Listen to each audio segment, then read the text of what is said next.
Welcome to the Digital Government Podcast. Tune in to discover the future of governance and ways of getting there.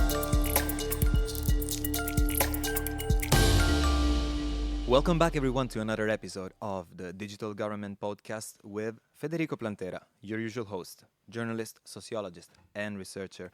Today, delving into what's happening in the Balkan area with a guest that actually at the last e-governance conference also bagged an award as Partner of the Year. And that guest is Alexandru Corețchi. Alexandru is the Director of Information Technology and Cybersecurity Service at the Government of Moldova. Very warm welcome to the podcast. Thank you, Federico. Thank you for the invitation. I'm very glad to be here at this, in my point of view, very good celebration of 10 years of Estonian Governance Academy, which is doing really good job, and especially in Moldova. I want to thanks, of course, for the European Commission and funding projects, especially in the Balkans and particularly in Moldova. So I was nominated, with really a surprise to nominate Moldova as a Partner of the Year. But we have a lot of challenges, and thanks to the Rapid Assistance project that now is closed, but we intend to open new project, and that is why I'm really here to tell the needs that we still have. Yes, we managed to survive during this cyber war that increasing, and we are hit very bad, let's say, with the DDoS attacks, and not only volumetric ones, which we was equipped by the partner by a donation, a huge amount of money that provides U.S. government to increase our ability to defend against DDoS attack, but still not only volumetrical ones are the most ugly type of the attacks that we're facing. The newly constantly changing vector of attacks and type of attacks, and the ugliest one is this slow header attacks that really pushing us bad, and even make us put some geodefense to counteract to those type of attacks. So part of the equipment was donated also during this Rapid Assistance project, and it is not only technology that we received. We also appreciated very much that EGA provided us with consultants to, of course, better understand and equip our defense abilities to enrich our knowledges how to fight with those attacks. Alexandru, yes. I'm glad that you got straight into the topic, because exactly what we're here to do, and I would connect this obviously also to the intro that I did about the Partner of the Year award, because yeah, it's a glad occasion, it's a happy occasion, obviously, it's a nice acknowledgement and everything, but that obviously stems from a lot of challenges that Moldova had to face, as you already described. So what I would ask you is exactly to take us through a little bit, like me and the audience as well, and everybody tuning in, what does it mean, basically, from your point of view and from your perspective, to effectively be at cyber war with a great power and a major power, because that is connected then to definitely how Moldova had to cope with the attacks, but coping in the sense of defending itself, how this has like reshaped the priorities as well that the government obviously had set in terms of digital transformation, because it redirected all of them towards defense and security, and towards specifically cybersecurity. All of this in the context of a complicated situation where, first of all, boots on the ground, there is something happening as well. So it's not just about cybersecurity, but it's also about the situation in Transnistria, for example, and as well in the context of coming elections in Moldova. Let's start one by one. So what I would focus on, right now is exactly what does it mean from your perspective and from the point of view of your agency as well and your government to basically be at cyber war with Russia. To be awake 24 hours. What is how we are feeling? We are exhausted, and what is happening is how to say, mobilizing pro-Russians or pro criminals regimes that reacting to mostly to the public and political declarations regarding our determination to be a EU nation. And we are, how to say, hit in the digital space. Should be mentioned that I'm not responsible, our service not covering entire country. So our responsibility is protect and deliver governmental services. We are not fighting for all the country. There are institutions and private sectors, they should face are their own. Now we're trying to mobilize our few resources and technologies to have a collective reaction to the wars. And this challenge for building capabilities in different institutions is not the right path. So we now in the middle of creation of a national agency that should mobilize and equip better our country to cover not only governmental sector but also public, private sector and all participant in the digital landscape in Moldova. And of course, the main attractive points are the official communication services that are attacked only to get them down and do not have the citizens do not have the possibility to verify information and create the opportunity to mis and disinformation and other type of hybrid war that we're facing. So the attacks and vectors, as I said before, is as a replay for certain activities at the political level. So they mobilizing to compromise governmental services to demonstrate that actual government is not able to manage crisis or cyber war. So the interest is really huge, and we should demonstrate that, of course, not alone, with partners, with trusted partners. We definitely will survive and will get stronger. Also, we can share our experience and the type of new attacks that we observe.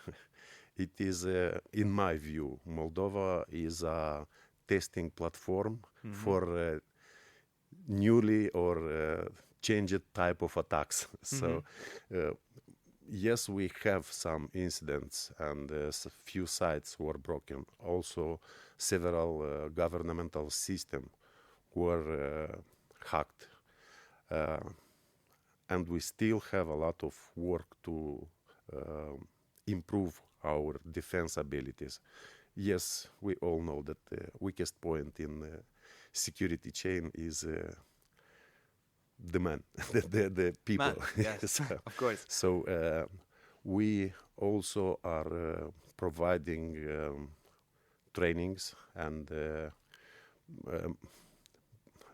give the understanding, at least for the public servants, to be more constant in what they do in digital space, what is safe, what is not safe, and how to deal in case they're observing some malicious activities. So let's take a close-up look at that, because exactly you spoke about sharing the experience and like sharing the practices and the measures that you've had essentially to adopt exactly to defend yourself from these attacks.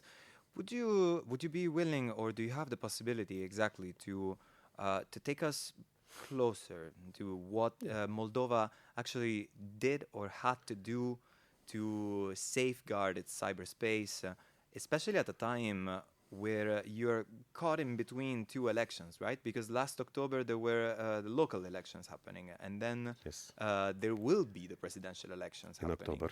So in October of this year. Yes. So before getting to speak about this like more electoral protection, let's say, like the democratic safeguarding aspect, close up, what are some of the things that, from the perspective also of your organization, Moldova had to put into practice and deploy very rapidly in order to protect itself? So we learned from the previous elections when we observed that our systems are attacked, not only election systems, but we observed that they want to put us down as a country, to not have possibility to provide presence to the voting, to not provide information about intermediate vote counting. So they really tested us in life, but we survive without closing country, and we ensure that publicly needed information is in place. But what we've learned, we discovered a few critical issues in how we provide services and our ability to be up and running in country and outside country.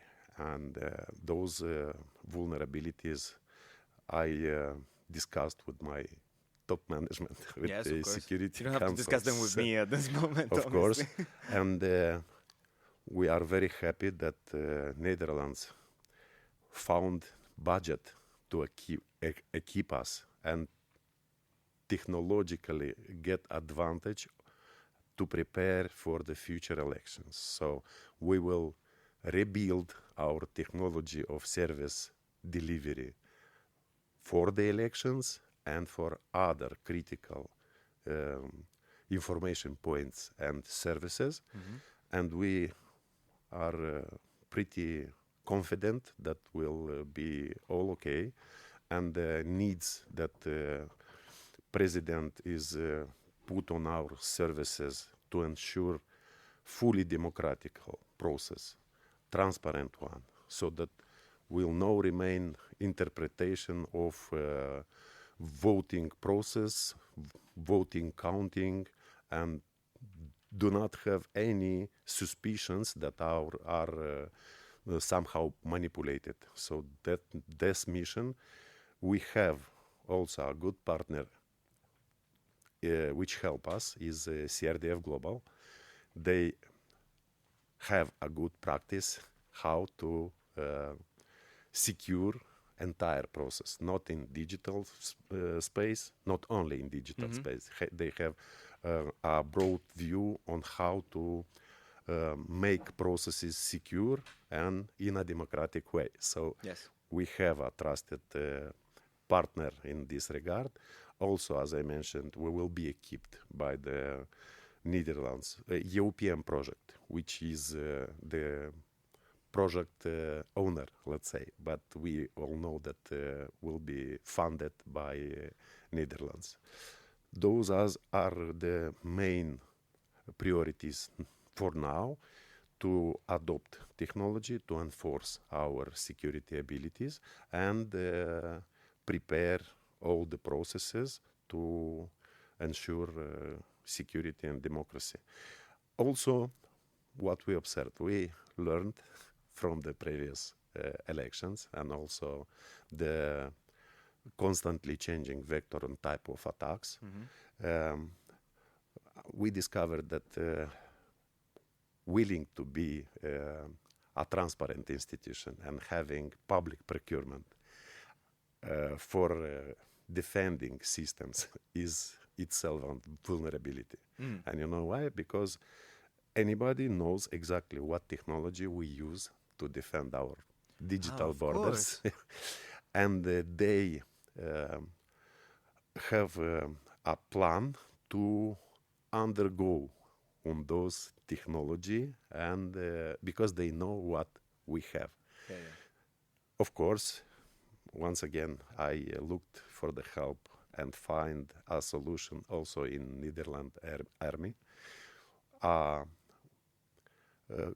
Let's say compensatory to the technology that we have, based on open source software that is effective, and in complementing with the defending systems, helping us to counteract to other type of attacks. So we constantly adopt new tools, free, or even we build ourselves some,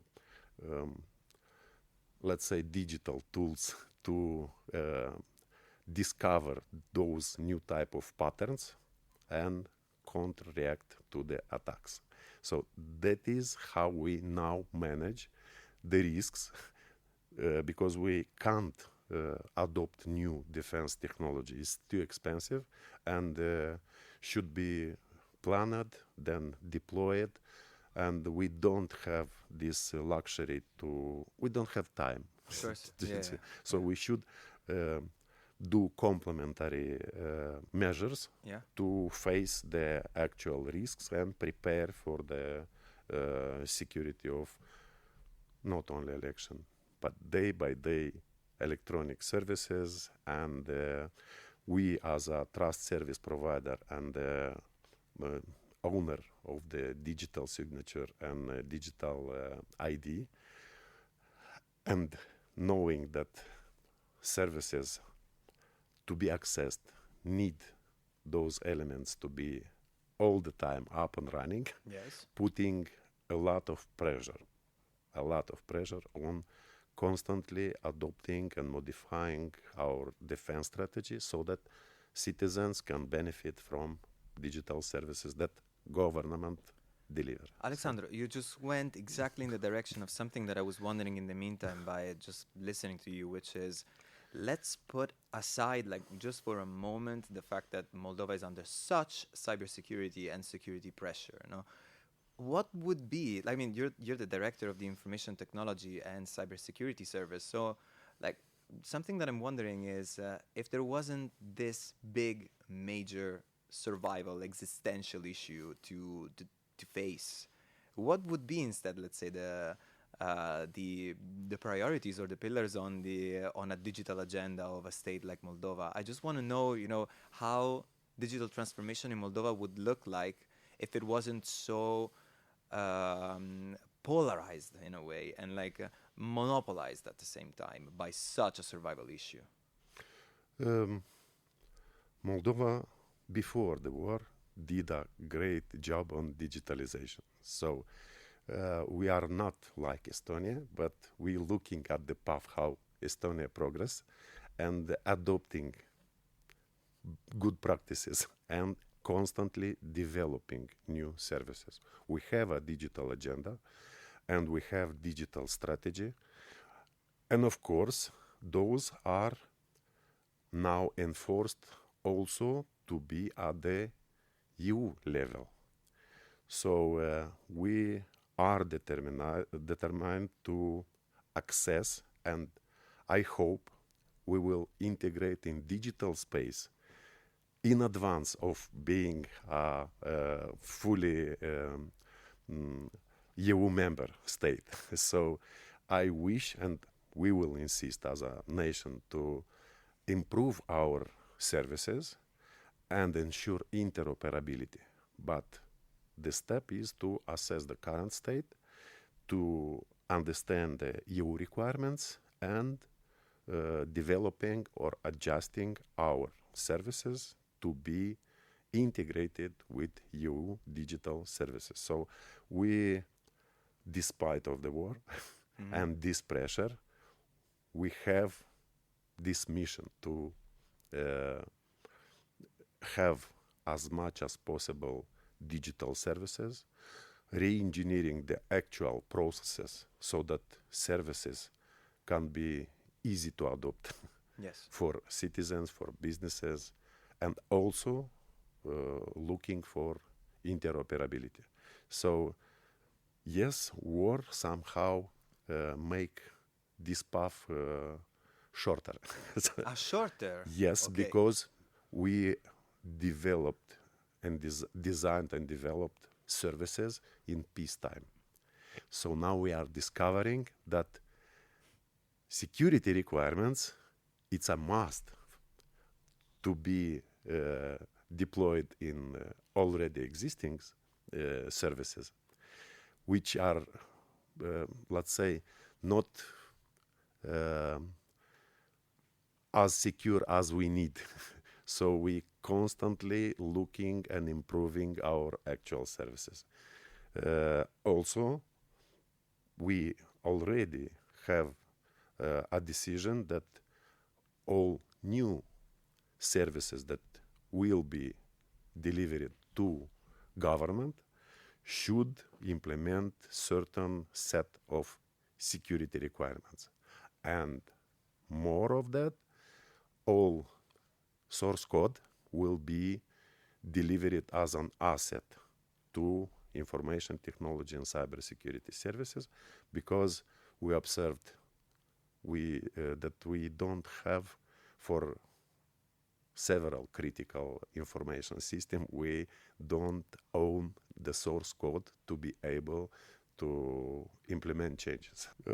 Because of the war and the attacks that we see, we reassess our understanding how service should be delivered, what components are most critical, and to have control on every piece, to be able very quick to fix issues if they are appearing. So.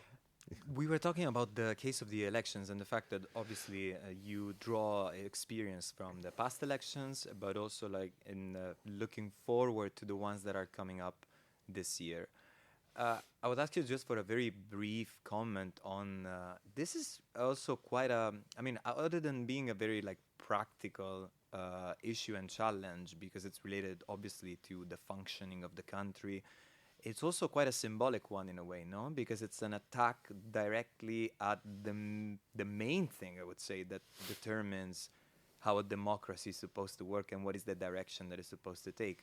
What do you think about this? Is there also like a feeling within Moldova of this like symbolic meaning that elections have to be protected at all costs, let's say, in a sense, particularly looking forward to accession talks with the EU? I will not say that these are symbolic. For us, is the base democratic process Obviously. in the country. Yeah. So we put all the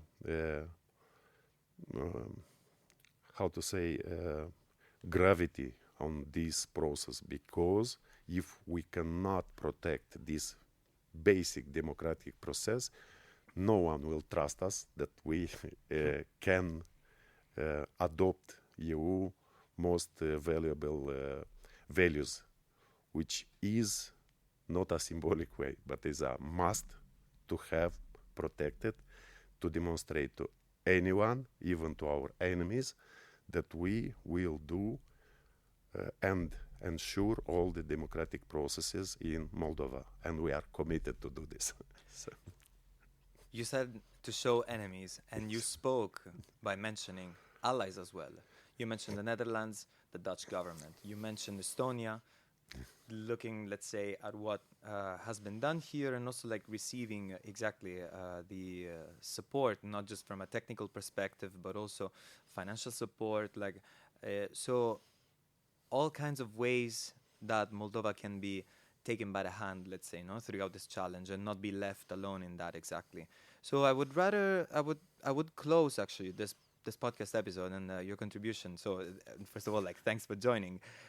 With one question exactly about that. So the partnerships and like the international cooperation that Moldova felt like it was needed and necessary to indeed not stand this battle entirely alone.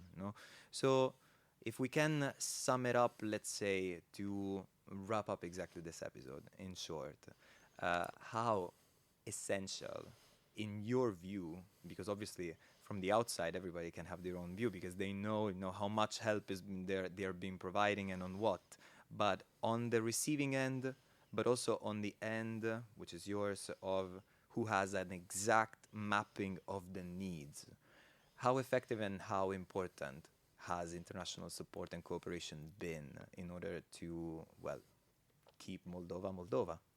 Yes, thank you for the question. So,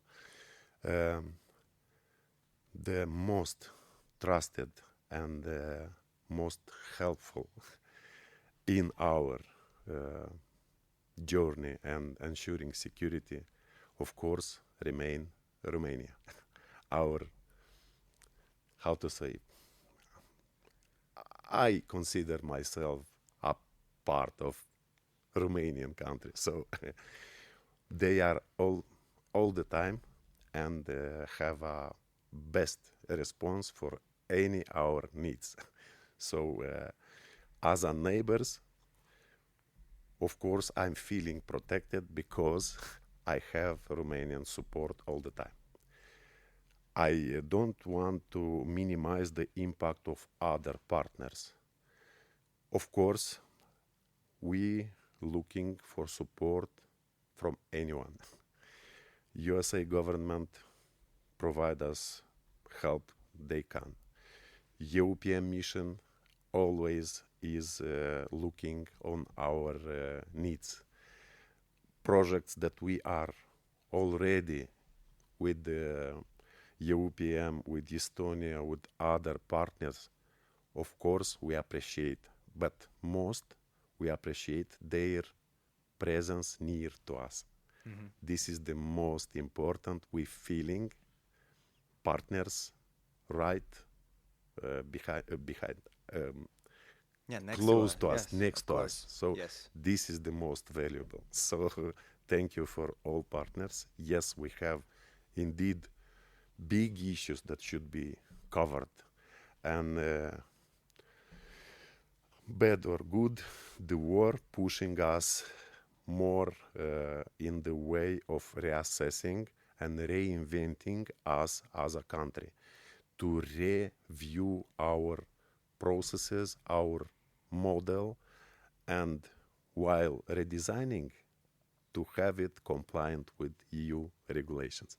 Hard times, difficult times, but we have all Europa and not only Europa together. So I really appreciate the motto that only stronger, we only together we can be stronger. So, thank you. Alexandru, you thanked all these international partners, and instead I just have to thank you for joining us today in this podcast.